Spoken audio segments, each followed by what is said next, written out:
Bueno, vamos a tomar contacto ahora con el doctor Carlos Vergallo porque tenemos muchas preguntas en relación al turismo en pandemia. Claro, es una etapa crucial donde están bajando los casos en Córdoba, pero nuestras miradas también están puestas en lo que ocurre en Europa, donde están atravesando la segunda ola debido a la gran cantidad de contagios que se dieron en temporadas de turismo. Estamos en contacto con él. ¿Cómo le va, doctor? Muy buenas tardes. Buenas tardes. ¿Cómo les va?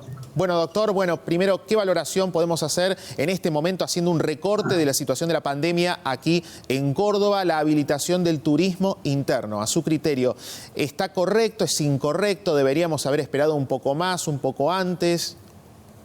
No, yo creo que la situación amerita que nosotros vayamos saliendo de este confinamiento que hemos tenido tantos meses.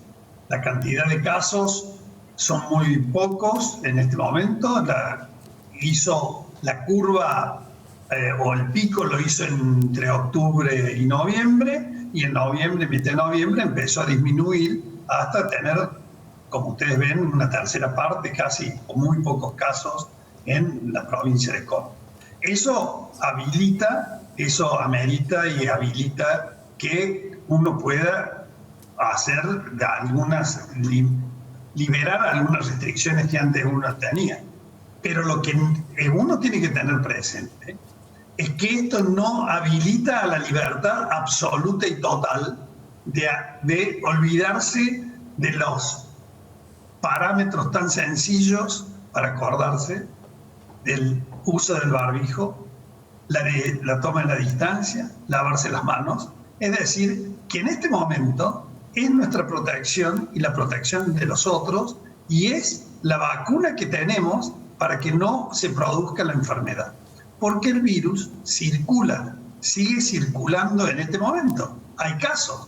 Nadie sabe cómo se comporta, si es un virus estacional, si en el verano disminuye y después en el invierno, como ha pasado en los países del norte, aumenta nuevamente. Pero evidentemente va a repetirse seguramente la otra ola en el momento de marzo, abril, como sucedió este año.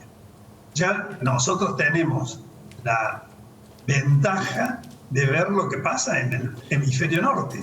Es decir, ellos tuvieron el segundo brote después de las vacaciones, o sea, después del verano. Claro. Eso sí ha sido por una evolución natural del virus, es decir, que aumenta la conectividad y la contagiosidad en épocas de invierno, o si la pérdida la falta de seguridad que uno vio en el verano europeo, es decir, el amontonamiento de gente en las playas, el amontonamiento de gente en los lugares, o sea, todo lo que vimos nosotros hace 2 semanas aquí en la provincia de Córdoba. Claro. Si eso fue lo que detectó la segunda ola esta que está viviendo Estados Unidos en una forma dramática, Italia en una forma dramática y los otros países europeos también en una forma muy preocupante, eso es debido a lo que no respetaron las medidas en el verano, o que el virus tiene una característica estacional y aumenta notablemente su contagiosidad durante la época de frío. Doctor, y con la vacuna prácticamente a la vuelta de la esquina, está muy cerca de llegar a la Argentina, ¿esto puede va a atenuar realmente el impacto de la segunda ola que se habla después de las vacaciones de verano? El tema es que la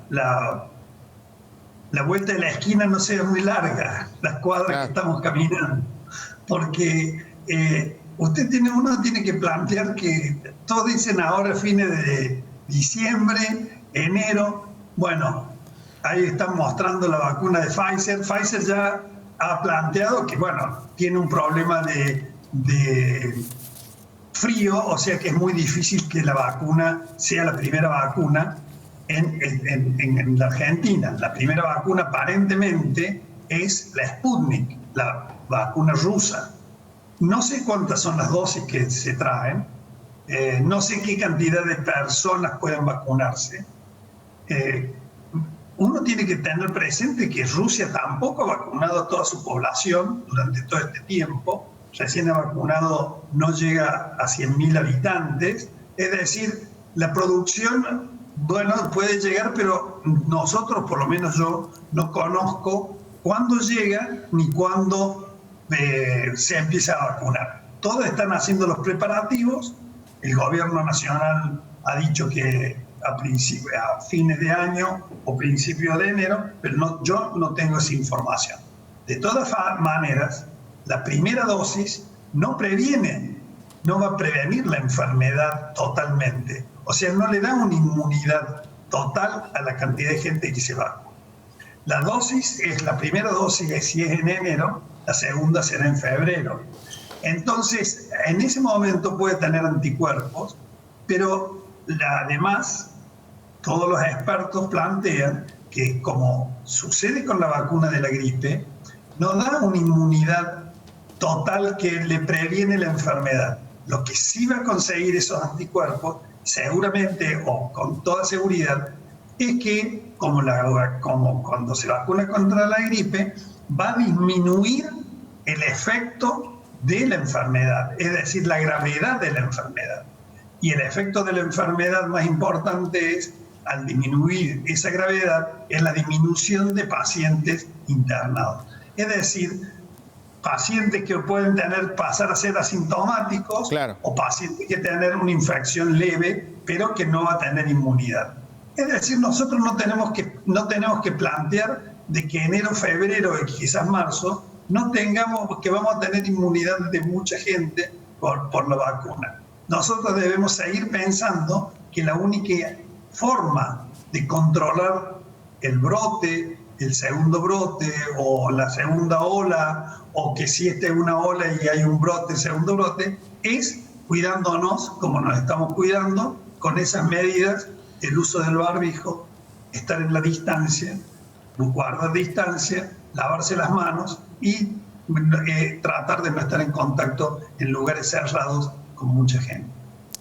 Todo un desafío. Uno pensaba a mediados de año que iba a ser muy difícil imaginarse unas vacaciones con barbijo, con el alcohol en gel, como otro integrante del grupo familiar para disfrutar de las vacaciones. Usted como profesional, ¿cómo lo ve a la implementación de estas medidas de higiene y seguridad en el aire libre? Ya sabemos que hay que cuidarse mucho, más aún en lugares cerrados, pero me imagino yendo al balneario y de repente gente que dice, bueno, estoy con mi grupo familiar en una especie de burbuja, me saco el barbijo, eso no está bien concretamente, por más que sean los convivientes los que están a mi alrededor y estemos distantes de otro grupo. Lo llevo a un plano para ejemplificarlo, ¿no? Puede ser un balneario, en el camping. ¿Cómo lo ve usted a eso? El tema es que eso es muy teórico, en este sentido. Yo, por ejemplo, si yo estoy en mi casa, no estoy con barbijo. Claro. El hecho de que si yo tengo una persona o tengo un grupo familiar que se cuida, puedo estar tranquilo y sin barbijo en mi casa con ese grupo o esa burbuja que usted habló y que yo también la mencioné. Es decir, tener una persona que se cuida. Pero cuando va a un lugar público y está la burbuja, la carpa nuestra, tiene que haber un distanciamiento de la otra burbuja o de la otra gente que ha ido. ¿Por qué? Y eso uno lo ve en distintos ejemplos que prueban, que muestran cómo esos círculos que han hecho en diferentes playas, mostraron en el Rosario, eso es la posibilidad de contagio que tiene. Si nosotros distanciamos esos lugares donde nosotros vamos a los balnearios de la otra gente, eso puede llegar a ser algo importante. Pero si alguien se acerca, nos tenemos que poner el barbijo todo inmediatamente. Claro, ahí está. Y si alguien hace que por eso si alguien se acerca a preguntar o para pedir un fósforo o qué sé yo, para cualquier cosa. Entonces es importante que sí se use y se siga utilizando el barbijo como una cuestión de cuidado.